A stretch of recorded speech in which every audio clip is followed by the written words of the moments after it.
nima? Ha? Kim qolib ketdi? Qolib ketdi. Bayog'i u. Vay eski. Tojikbek Qirg'iz otishyotyapti. Vahshay kuchab ketdi. Qirg'izistondan organlarni jo'natingizlar tez. Granatalar bilan otishyapti уже. Qaysi yo'l men aytay? Ya boshqa yo'l yo'q o'zi. Men aytaymi?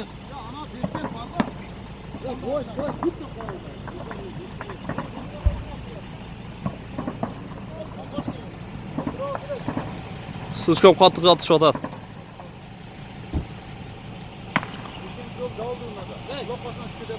Son tagda tursang, qadimgidek tushyapti. Tashyapti granatani. Yo'q, ana. Granata bilan otyapti tojiklar. Qirg'izda bilan bir 20-30 ta soldat turadi. O'ldi уже nechtasi? Besh o'tiribsizlar be. Sıra beton taga jotam. Kel üstüne o'tib qo'y. Bu ko'sni qolib ketdi bechara. Men so'raydi. La bechara. Az aldadilar. Sekin rostdan. Ya bizliklar sezaslar turadilar döngde. Bizlikam ko'p. Bizliklar polni kelganlar albatta. Bizlikam ko'pqa biroq. Yeminle yo'lda atışyotyapti. Yo'lda trassadan jetdi. Yo'l talash bo'lyapti o'zi, yo'l talash bo'lyapti. Jamla bayağı kuchaytgan bu. Ya bu birak kuzi chechilib. Bütçe bitti уже. Jüktigin beri kunchilar turgan. Hozir ko'ksayga o'rsansan o'tadi. Turasizlar. Ko'ksay уже bitdi-da, bu yoq urush o'ynaydi, yo'q boshlandi. Ha, ana nimani tushganda ham javob berdi. Gurjonni döngen ayaklarını maşına at geçip cik taşladı.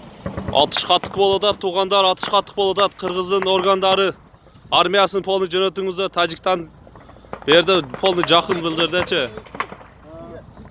Qirg'iz bechara soldatlar oz edi al yerda-chi. O'shuni prezidentlar tezroq chechib bersa, o'shul yerda qarapayim xalq qiynalmaydi.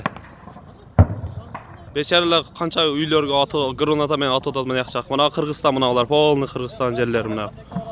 Bu yoq Tojikiston mana. Mana yaxshi polni otishyapti hozir.